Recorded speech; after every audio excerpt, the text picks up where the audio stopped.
The handcuffs were on too tight. Naomi Carter could feel the metal biting into the soft skin of her wrists. Her palms flattened against the cold hood of her own vehicle, the engine still ticking beneath the metal as it cooled in the night air.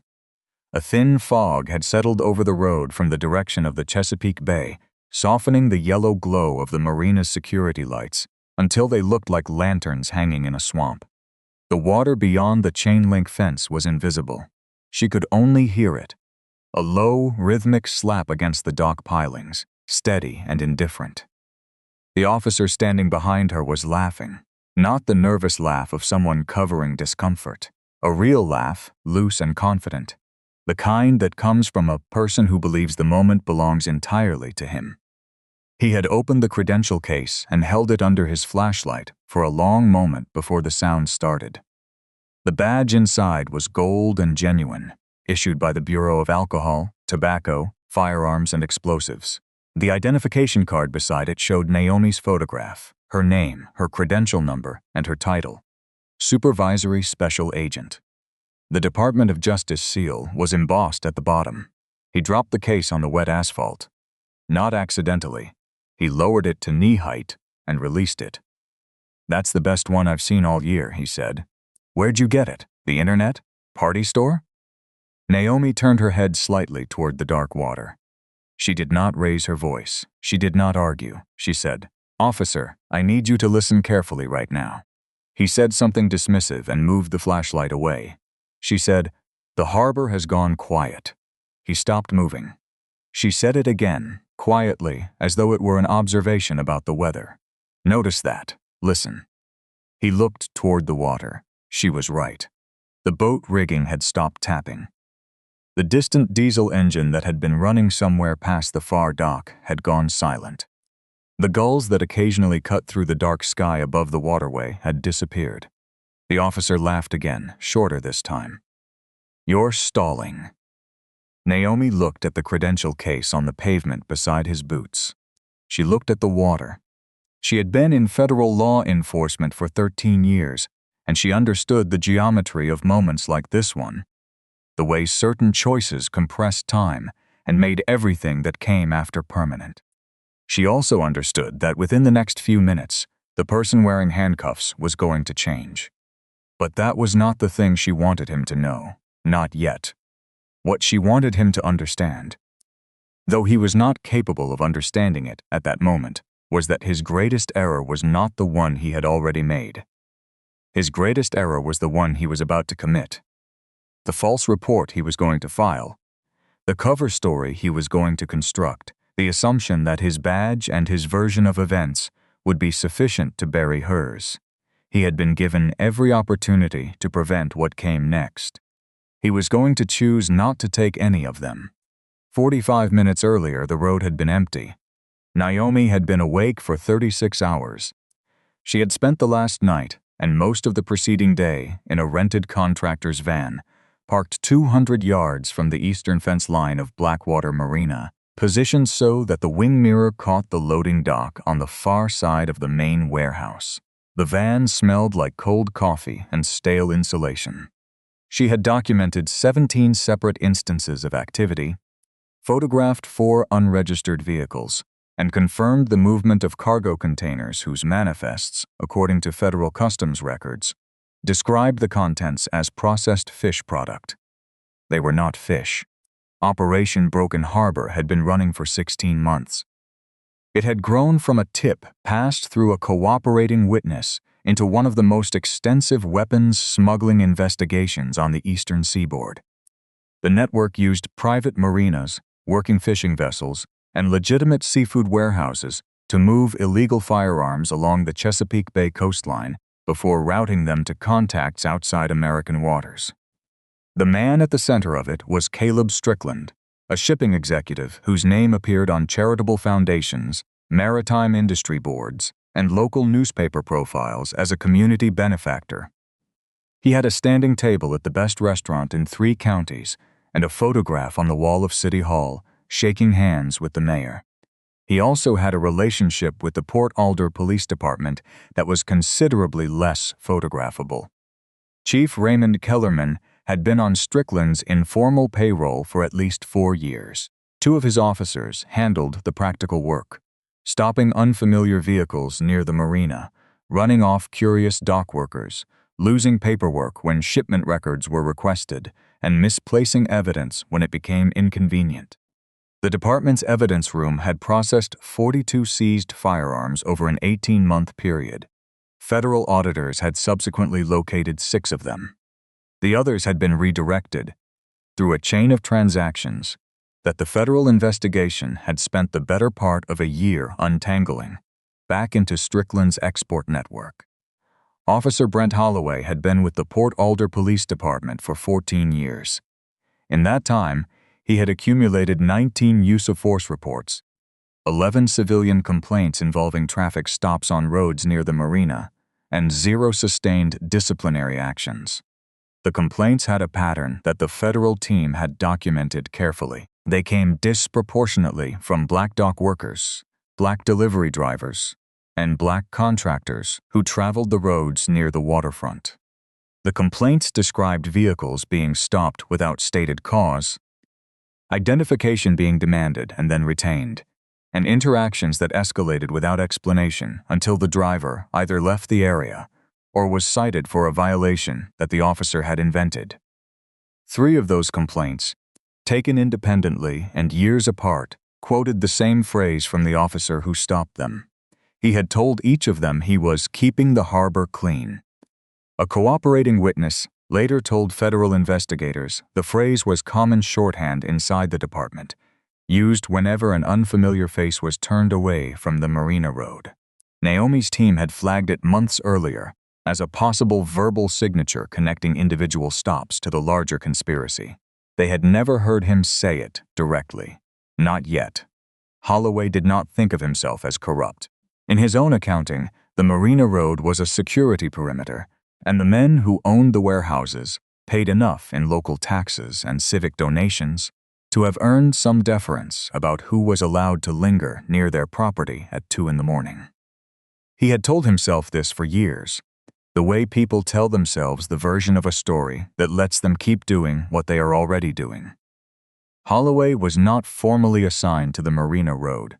He was simply reliably present on it.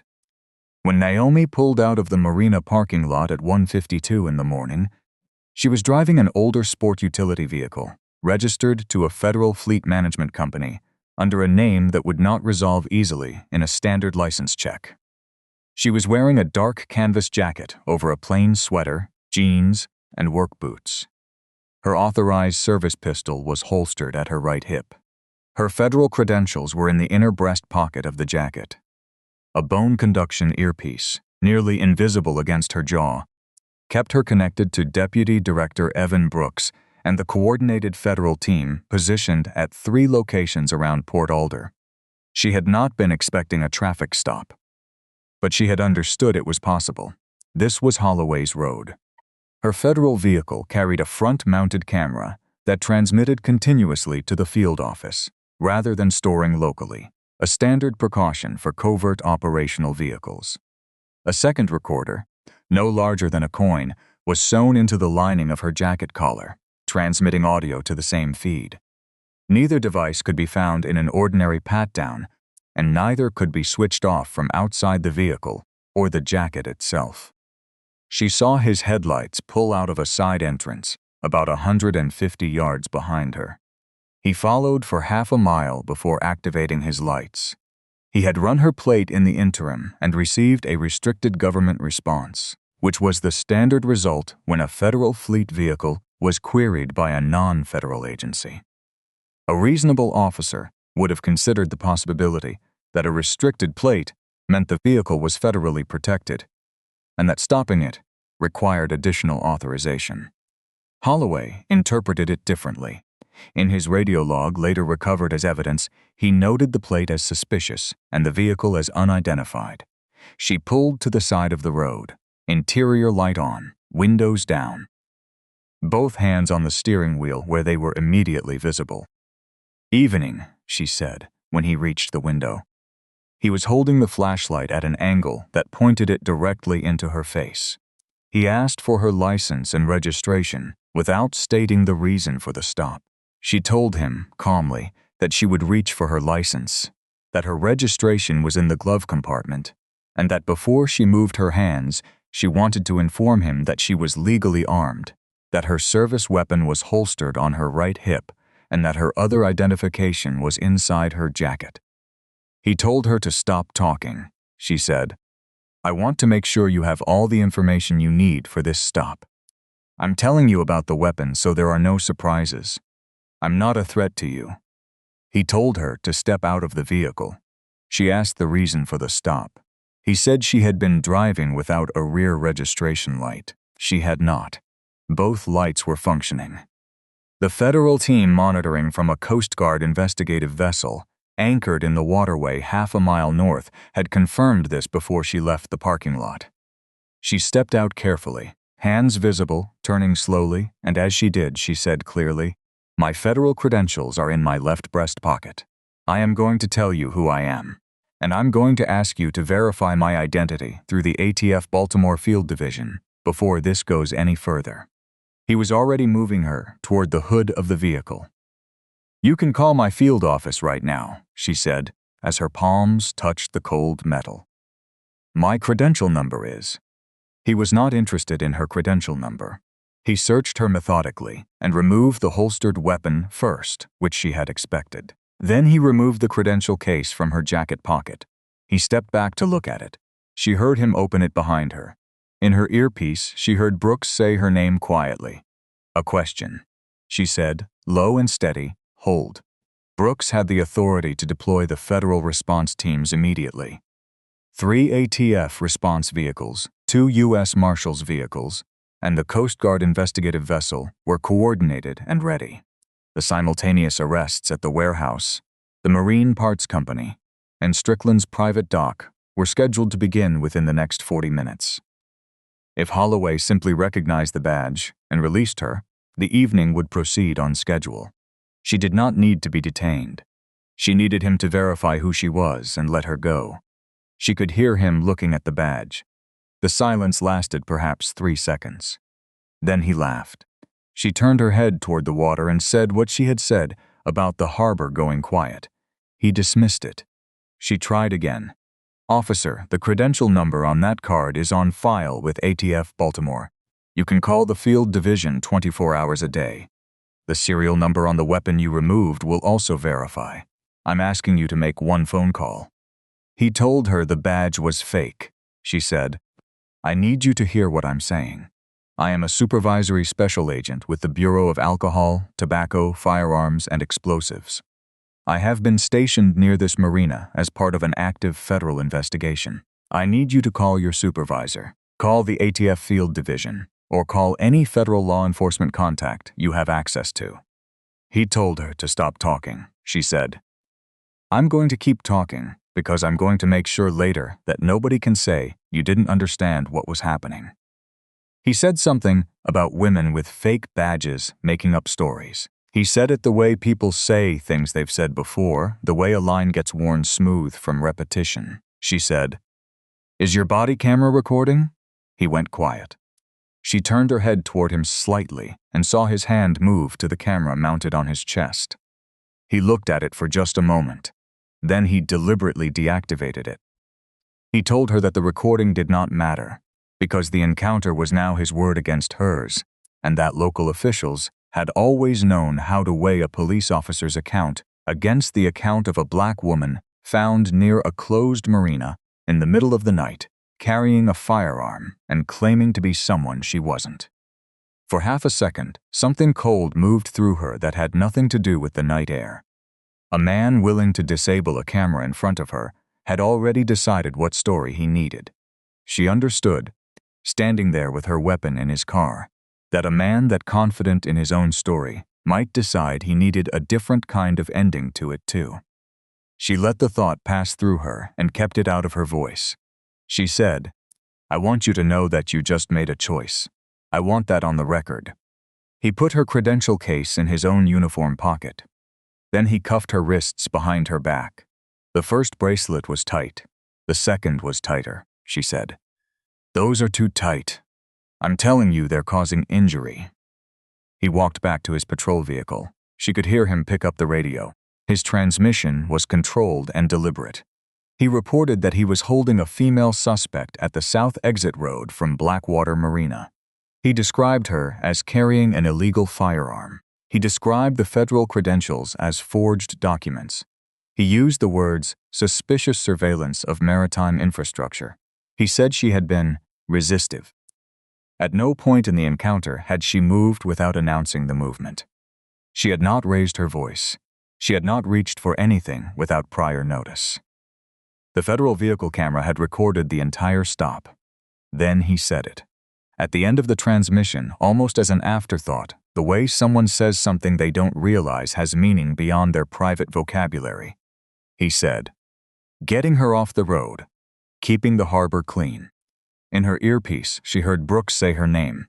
She heard him exhale, once sharply, the sound of a man who had just heard the exact phrase his team had been waiting 16 months to hear on tape. For one full second, she said nothing. It was the last second in which any of this still belonged only to her and to the man standing behind her with her badge in his pocket. After it, the operation would belong to everyone, she said.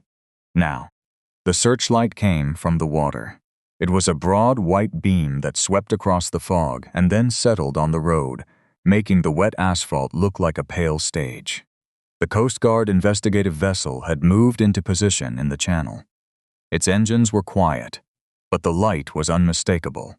Then headlights appeared at the north end of the road. Then, at the south end, 2 ATF response vehicles blocked the approach. A third vehicle came across the Marina access road. U.S. Marshals had sealed the secondary exit. Holloway had been standing beside his patrol car. He stood up straight when the searchlight hit him. He looked north. He looked south. He said something into his radio that received no coherent response. Federal agents moved in with measured, practiced efficiency. There was no theater in it. Commands were issued clearly. Holloway was instructed to lower his weapon, then instructed again when he did not move, then disarmed by an agent who came from his right side while a second agent kept the distance. Her service pistol was recovered. Holloway's handcuffs were removed from his own utility belt and placed on his wrists. He was told to face the hood of his own patrol vehicle. Deputy Director Brooks was the first federal official to reach Naomi.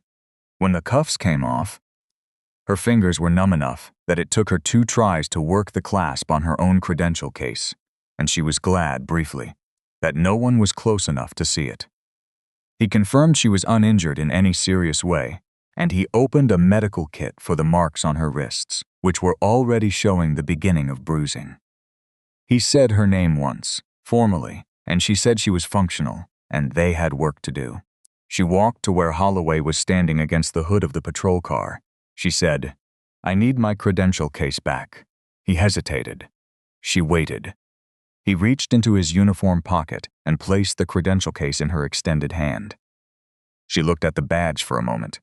Then she closed the case. She said, "You were given every opportunity to verify it." He did not answer. She did not expect him to. Raymond Kellerman arrived 11 minutes after the federal teams. He came in his personal vehicle, not a department vehicle. He had heard Holloway's transmission and had come to manage the situation the way he had managed situations near the marina for 4 years, by arriving, asserting jurisdiction, and making sure the incident resolved in a direction that served the network he was paid to protect. He saw the federal vehicles and slowed.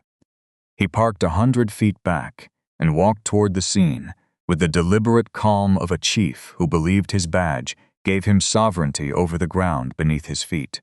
"I'm going to need someone to explain to me what federal authority believes it's doing in my jurisdiction at 2 in the morning, he said as he got close enough for Naomi to hear. She said, "Chief Kellerman." He stopped, she said. "Raymond Kellerman, Chief of the Port Alder Police Department." He looked at her for a moment. Something moved across his face, not quite recognition, because he didn't know her face specifically, but something adjacent to it.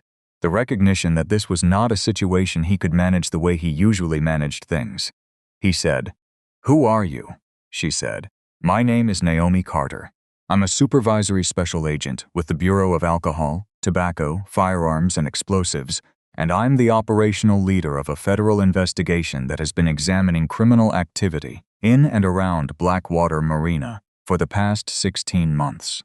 He looked at the federal vehicles, at Holloway in handcuffs, back at her, he said. "You need to release my officer," she said.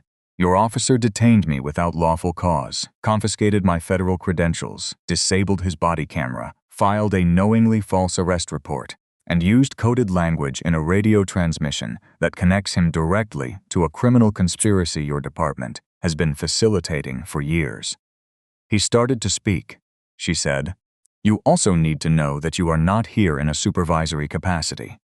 You are here as a subject of the investigation." He reached for his pocket. 2 U.S. Marshals stepped forward. "He stopped reaching," she said. "Raymond Kellerman, you are being taken into federal custody.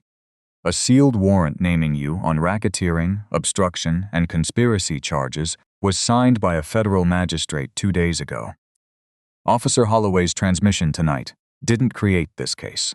It only moved up the timetable." He looked past her as though expecting something to happen. Something from the marina, perhaps. Someone from the network. The understanding arriving slowly and then all at once that there was no one coming. Operation Broken Harbor had spent 16 months building the case from the outside in, starting with a single cooperating witness who had noticed shipments moving outside, logged hours and officers who always seemed to know which trucks to wave through. The tip reached the ATF Baltimore Field Division within a week. From there, the investigation grew. Surveillance, additional witnesses, financial forensics, and coordination with U.S. Customs, the Coast Guard, and the U.S. Marshals Service. The U.S.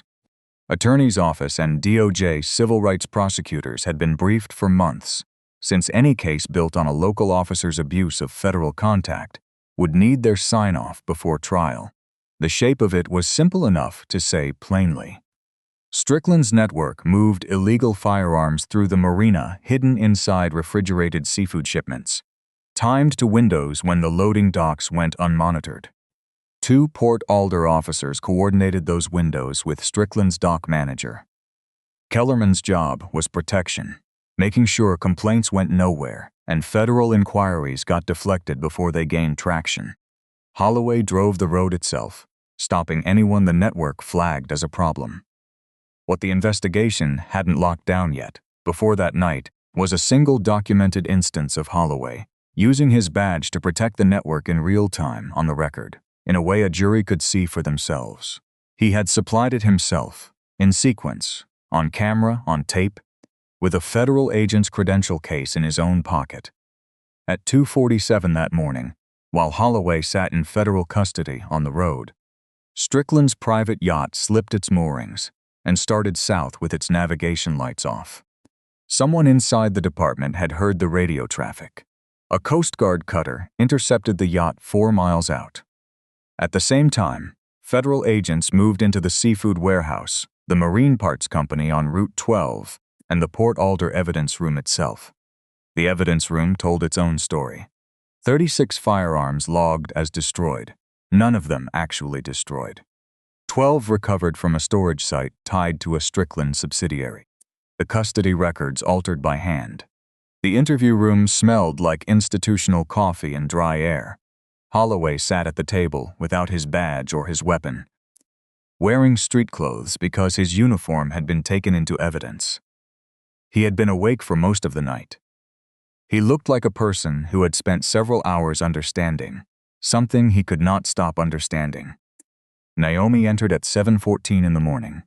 She was wearing a dark blazer over a clean white shirt, her credentials clipped at her belt, her badge visible. Her wrists still showed faint marks, the bruising yellowing slightly at the edges. She set a folder on the table. She sat down across from him. She said, "I want to tell you how this is going to go, and then I'm going to let you decide how you want to respond." She opened the folder.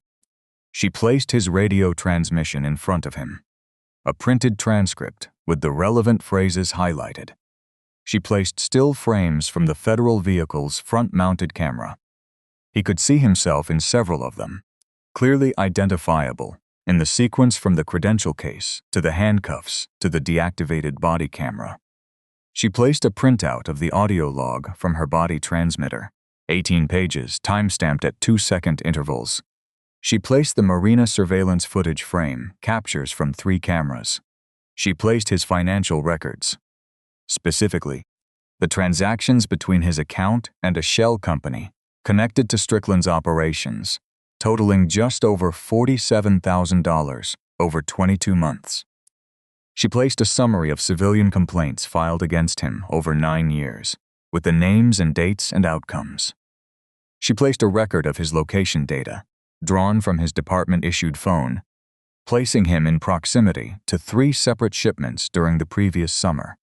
She placed a single-page document describing the charges that had been authorized, jointly signed off by the U.S. Attorney's Office and DOJ Civil Rights, assaulting and unlawfully detaining a federal officer, deprivation of civil rights under color of law, obstruction of justice, filing false police reports, and conspiracy to facilitate weapons trafficking. He looked at the table for a long time. He said, "I didn't know who you were," she said. "You knew who I was within 2 minutes of opening that credential case. What you didn't know was whether anyone else was watching." He said, "I was following orders. Kellerman told us to keep the area clear," she said. Following an unlawful order doesn't transfer the legal responsibility for carrying it out. You made individual choices during that stop. You deactivated your camera. You filed a false report. Those weren't Kellerman's decisions. He was quiet, she said. Chief Kellerman is currently in a separate room discussing the terms of a cooperation agreement with federal prosecutors. He is trying to reduce his exposure. He is not trying to reduce yours. Holloway looked at his hands on the table. She said, "The best decisions you have available to you right now are the ones that demonstrate you understand what you did and are willing to account for it. I'm not in a position to tell you what to decide, but I am telling you that the factual record of what happened on that road is comprehensive. He didn't say anything else. He didn't need to. His silence, his posture, the way his breathing had changed since she entered the room. These things were not evidence, not formally.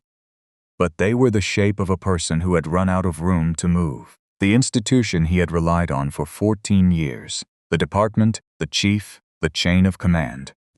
The informal understanding that local authority would absorb the complications of what happened near the marina had already realigned itself into evidence against him.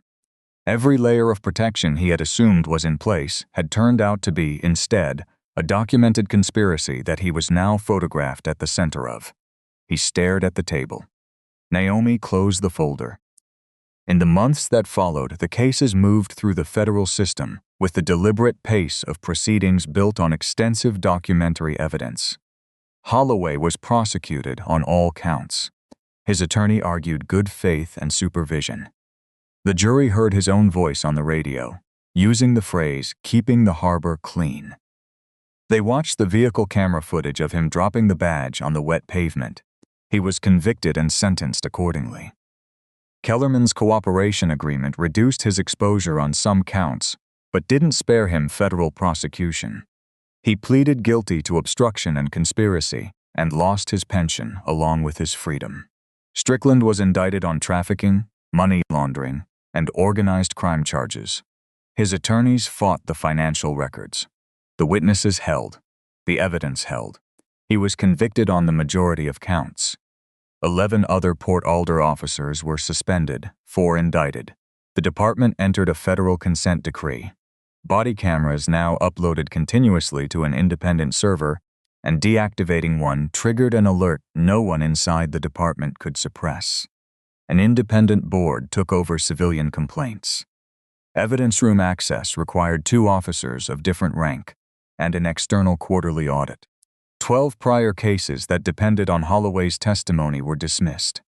7 convictions tied to unlawful stops near the marina were cleared. Naomi submitted her case report 2 weeks after the arrests. Asked whether she wanted to add a statement for the internal review, she said what she always said. The report contained everything relevant. Read the report.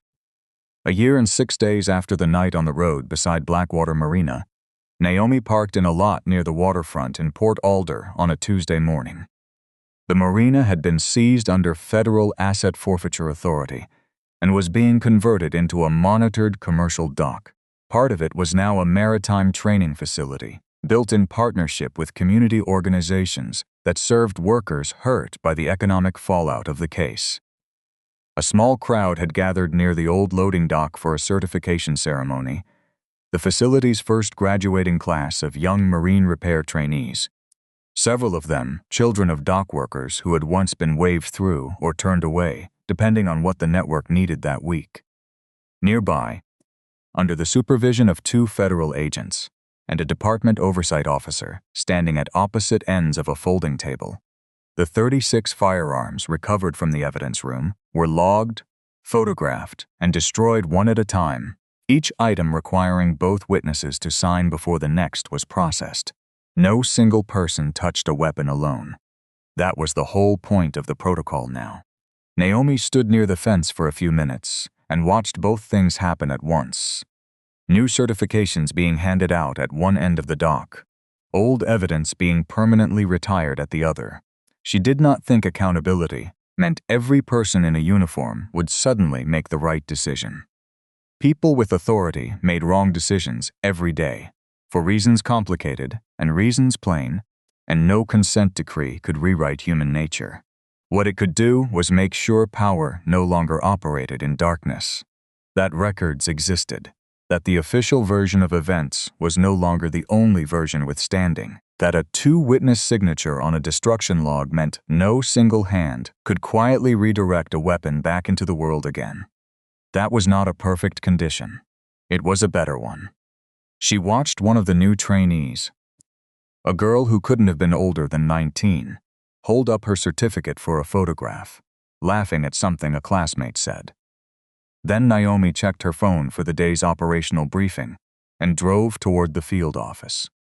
What happened on that road near Blackwater Marina was a demonstration of something federal law enforcement professionals encounter and recognize, that when an officer with unchecked authority decides, in the presence of mounting contrary evidence, to construct a false narrative instead of verifying the truth, the gap between that decision and its legal consequences is the space where the real crime occurs. Holloway's initial stop was wrong.